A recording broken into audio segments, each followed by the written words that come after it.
Let's start off with where you were born and early memories of that. So I was born in Kakuma refugee camp in 2000. Kakuma is located in Kenya, and my family is originally from South Sudan, but they fled to Kakuma following the South Sudanese War. And so I was born there, and I don't have many memories as I came to Australia in 2004 when I was 3 years old, but a lot of my memories are tied to what my parents have passed down to me. I love that. Talk a little bit more about what they've passed down to you. What do you know about the journey here? Let's talk about some of the positives that you've heard. So, yeah, there are a few positives, but the main thing that I've gathered from my family's story is it was a very tough journey that they had to make. So prior to going to Kenya, my dad actually had to go through Ethiopia, and this isn't a time where they didn't have cars or any easy mode of transportation, no planes. So he had to make the trek by foot, and it was like a grueling journey to freedom. And that was similar to my mum, because prior to living in Kenya, they had a life in South Sudan before the war. And so I see their story as a story of struggle, a story of sacrifice. And I guess it's really hard for me to imagine that, because my life hasn't been ever disturbed by conflict. I've never had to up and leave my childhood or my early adolescence to flee safety in another country. And so that's one of the main things I've gathered from their story. But apart from that, I see it as a story of resilience. I don't know if I'm able to do the same and have that same resilient mindset, but I guess they didn't really have a choice at the time.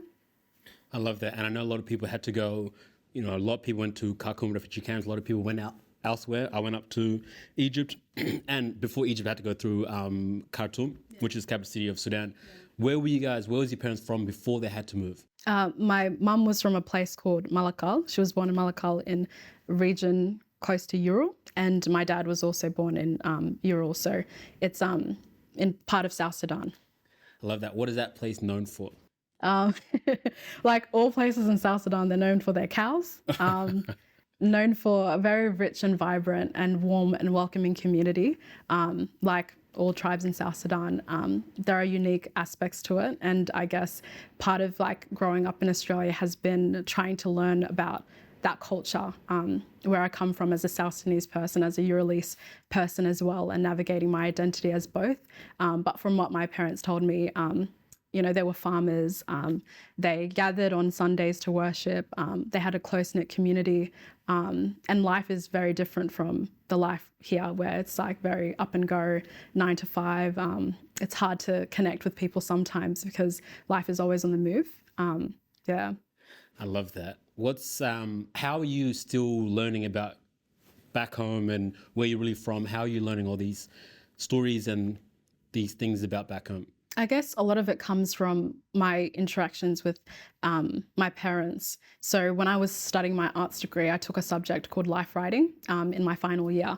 And prior to that, I was always into fiction. I read a lot growing up, and I really enjoyed like being transported into imaginary worlds and things like that. And I never thought to study biography or life writing was something that was quite foreign to me, but I did it as a challenge to myself.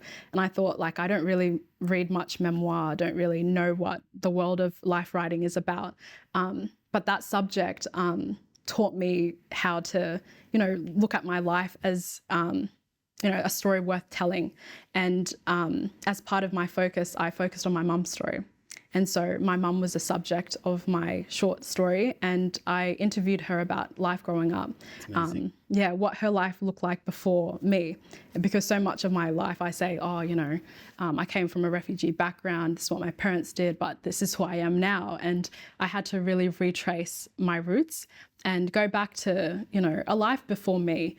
And so that's where I started learning more about what my mum did on a day-to-day basis, what our culture was like, what the times were like, the geography, the cultural fabric of South Sudan, and specifically her time living there in Ural and then later in Kakuma.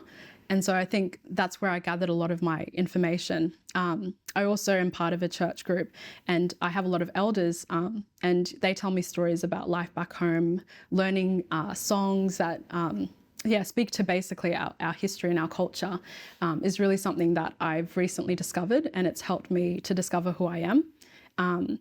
Yeah, so I'd say that that's mainly where this comes from. I love that. And from interviewing your mum and talking to elders and, digging up things about past, what's something that's very important or something that you're very proud of that you've learnt from where you're from? I think it's our culture, and it's about what it means to be South Sudanese, a sense of identity.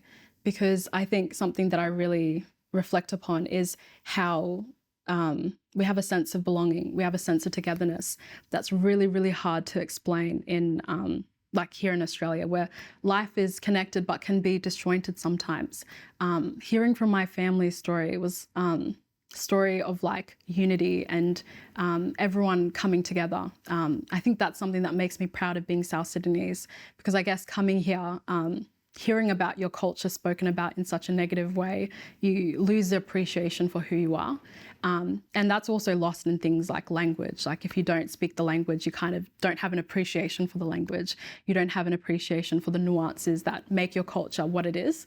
And so I think that's what I admire most, the people, the Dinka way, the South Sudanese way, how we care for one another and how we love one another and care for our environment as well is something that's I've discovered, I'm still discovering, which is something that's really powerful and what I love about my culture. Well, there you go, guys. If you liked that episode, you can watch the full episode somewhere around here. I'm not sure where yet. But if you liked it, make sure you like it, subscribe, and join us in the next episode. Peace. We are out.